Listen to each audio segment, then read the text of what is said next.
नमस्कार दोस्तों, स्वागत है एक बार फिर से आपका आपके अपनी यूट्यूब चैनल एग्जाम व्यू में।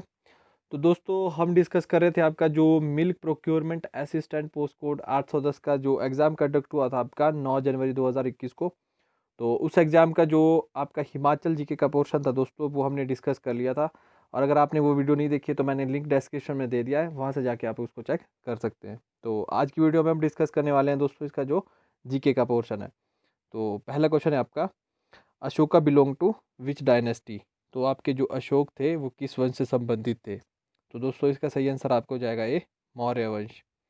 तो अगला क्वेश्चन है, the capital of Pallava dynasty was at which place. तो काफ़ी इंपॉर्टेंट क्वेश्चन है दोस्तों कि जो पल्लव डायनेस्टी थी इनकी कैपिटल कहाँ पे थी। तो काफ़ी बार रिपीट हो चुका है। तो इनकी कैपिटल थी आपकी कांचीपुरम में। तो ए इसका सही हो जाएगा। अगला क्वेश्चन है, ब्रह्म समाज वाज फाउंडेड बाय। तो जो आपका ब्रह्म समाज था ये किसने फाउंड किया था। तो दोस्तों 1828 में जो आपके राजा राम मोहन राय थे उन्होंने फाउंड किया था ब्रह्म समाज। ठीक है, तो इसका सी सही हो जाएगा। और एक इम्पॉर्टेंट इसमें नाम दिया है दोस्तों, स्वामी दयानंद सरस्वती। ठीक है, इन्होंने आपका 1875 में आर्य समाज की स्थापना की थी।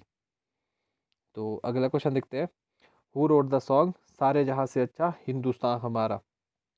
तो जो ये सॉन्ग लिखा था ये लिखा था आपका मोहम्मद इकबाल ने। ठीक है, तो इसका डी सही हो जाएगा।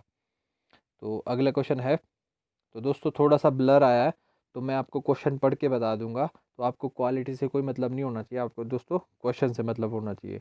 तो इस क्वेश्चन में आपसे पूछा है दोस्तों कि जो हमारा संविधान है उसका संरक्षक कौन होता है। तो जो who is the guardian of our constitution.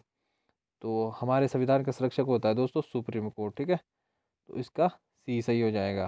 तो अगला क्वेश्चन है, which is a permanent house. तो इसका मतलब है दोस्तों कि कौन सा स्थायी सदन होता है, लोकसभा या राज्यसभा।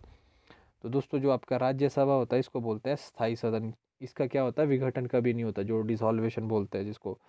तो इसमें क्या होता है दोस्तों, हर 2 साल के बाद इसके 1/3 मेंबर क्या हो जाते हैं, रिटायर हो जाते हैं, फिर उनके इलेक्शन होते हैं।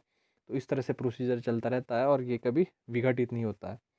तो अगला क्वेश्चन है, how many schedules are there in Indian constitution. तो भारत के जो कॉन्स्टिट्यूशन संविधान है इसमें कितनी अनुसूचियाँ हैं। तो इसमें आपकी 12 अनुसूचियाँ, तो इसका डी सही हो जाएगा। तो अगला क्वेश्चन है, the light of sun takes about how much time to reach to earth. ठीक है, तो जो सूर्य की किरण है वो पृथ्वी तक पहुंचने में कितना टाइम लेती है। तो दोस्तों ये लेती है अप्रोक्सीमेट 8 मिनट 20 सेकंड। तो इसका बी सही हो जाएगा। तो अगला क्वेश्चन है, सैंडस्टोन इज ए।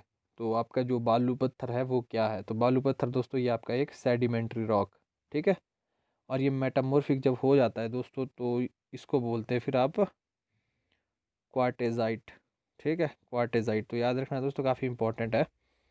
तो अगला क्वेश्चन देखते हैं, which is the deepest ocean. तो जो आपका पैसिफिक ओशन है इसको बोला जाता है वर्ल्ड का डीपेस्ट ओशन।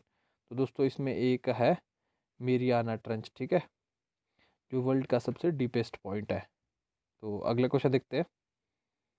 तो नेक्स्ट क्वेश्चन है आपका, which is the largest river volume wise. तो वॉल्यूम वाइज दोस्तों सबसे जो बड़ी रिवर है आपकी ये कौन सी है, ये आपकी ब्रह्मपुत्र रिवर। ठीक है, सी। तो अगला क्वेश्चन है, the most important uranium mine of India is located at. तो मोस्ट इंपॉर्टेंट जो यूरेनियम माइन है दोस्तों ये आपकी जादूगोड़ा जो झारखंड में है। ठीक है, वहाँ पे। तो इसका डी सही हो जाएगा। अगला क्वेश्चन देखते हैं, which 3 year is said as planning holiday for our country. ठीक है, तो कौन सी 3 साल है जिनको प्लानिंग हॉलीडे के नाम से जाना जाता है। तो दोस्तों ये आपकी है 66 से 69। अब ये क्यों बोला जाता है दोस्तों, क्योंकि जो आपका 1965 में इंडिया और पाकिस्तान का युद्ध हुआ था और 1966 के आसपास इंडिया में काफ़ी सूखा पड़ा था, ड्राउट्स आए थे। ठीक है, तो जो आपके इन दो रीज़नों के कारण जो फंड थे दोस्तों वो काफ़ी ज़्यादा इंडिया के खर्च हो गए थे, जिसके कारण जो आपकी पंचवर्षीय योजना जो लागू होती थी इनके बीच में लागू नहीं की गई थी, इसलिए इनको बोला जाता है प्लान हॉलीडे। तो अगला क्वेश्चन देखते हैं, the parts of human body affected by pyorrhoea. तो जो पायरिया है दोस्तों ये आपके ह्यूमन बॉडी के किस पार्ट को इफेक्ट करता है। तो इसका सही आंसर हो जाएगा सी, टीथ एंड गम्स, जो दांत और मसूड़े होते हैं। ठीक है, तो अगला क्वेश्चन है, which is sensation which depends upon. तो जो आपकी पिच एक संवेदनशीलता है जो किस पे निर्भर करती है, तो ये निर्भर करती है आपकी आवृत्ति पे, तो इसका ए सही हो जाएगा। अगला क्वेश्चन है विच इंड्यूसेस सोरिंग ऑफ मिल्क। तो जो दूध का खट्टापन होता है वो किसके कारण होता है दोस्तों, ये होता है उसमें प्रेजेंट जो लैक्टिक जो एसिड होता है उसके अंदर, ठीक है, तो उसके कारण दूध खट्टा होता है। तो दोस्तों इसमें कुछ और इंपॉर्टेंट चीज़ें दी है आपकी, जैसे एसिटिक एसिड। तो आपका जो सिरका होता है दोस्तों उसमें पाया जाता है एसिटिक एसिड, और सिट्रिक एसिड जो आपके लेमन होता है, जो लेमन नींबू, उसमें आपका क्या पाया जाता है सिट्रिक एसिड। और जो एस्कॉर्बिक एसिड, तो दोस्तों जो आपका विटामिन सी है आपका, उसको बोला जाता है एस्कॉर्बिक एसिड, ठीक है। तो ये कुछ इंपॉर्टेंट चीज़ें थी। तो अगले क्वेश्चन देखते हैं एंटोनिम ऑफ डेफिसिट इज। तो डेफिसिट का मतलब होता है घाटा, तो इसका इंटोनिम क्या हो गया आपका सरप्लस, मुनाफा, ठीक है। तो बी इसका सही हो जाएगा। अगला क्वेश्चन देखते हैं करेक्टली स्पेल्ट वर्ड। तो करेक्टली जो स्पेल्ट है दोस्तों वो आपका ए मेडिटेशन। तो अगला क्वेश्चन है an exhibition to the new trends in lightning open here today, ठीक है, तो इसका ए सही हो जाएगा। अगला क्वेश्चन है टू स्नैप्स वंस फिंगर।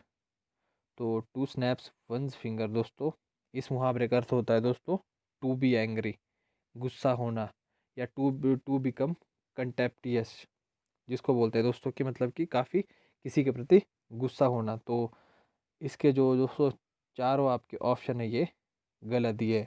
तो जो जिन लोगों का भी एग्ज़ाम है तो वे इस क्वेश्चन को क्लेम कर सकते हैं। तो अगला क्वेश्चन देखते हैं अधिकतम में उपसर्ग है। तो दोस्तों मैंने आपको बताया था कि उपसर्ग क्या होता है, जो किसी वर्ड के पहले लगते हैं। तो जब हम अधिकता को जब हम इसका संधि विच्छेद करते हैं तो ये बनता है अधि प्लस एकता, ठीक है। तो इसमें जो उपसर्ग लग रही है वो लग रही है अधि उपसर्ग, तो इसका बी सही हो जाएगा। तो अगला क्वेश्चन देखते हैं अग्नि का पर्यायवाची है। तो अग्नि का पर्यायवाची आपको होता है पावक, तो इसका ए सही हो जाएगा। तो अगला क्वेश्चन है जिसे भेदना कठिन हो। तो उसके लिए एक शब्द आपने देखना है कि जिसे भेदना कठिन है उसको बोलते हैं आप दुर्भेद, ठीक है, तो इसका ए सही हो जाएगा। तो लास्ट क्वेश्चन है आपका देशभक्ति में समास है। तो देशभक्ति में कौन सा समास है दोस्तों आपका, तो इसका जो समास विग्रह होता है वो होता है देश के लिए भक्ति, ठीक है। तो इसके लिए इसमें होगा आपका तत्पुरुष समास, तो इसका डी सही हो जाएगा। तो दोस्तों ये थी आज की वीडियो। अगर आपकी वीडियो थोड़ी सी भी हेल्पफुल लगे तो एक छोटा सा लाइक और चैनल को सब्सक्राइब जरूर करें। मिलते हैं अगली वीडियो में, तब तक बाय बाय, टेक केयर।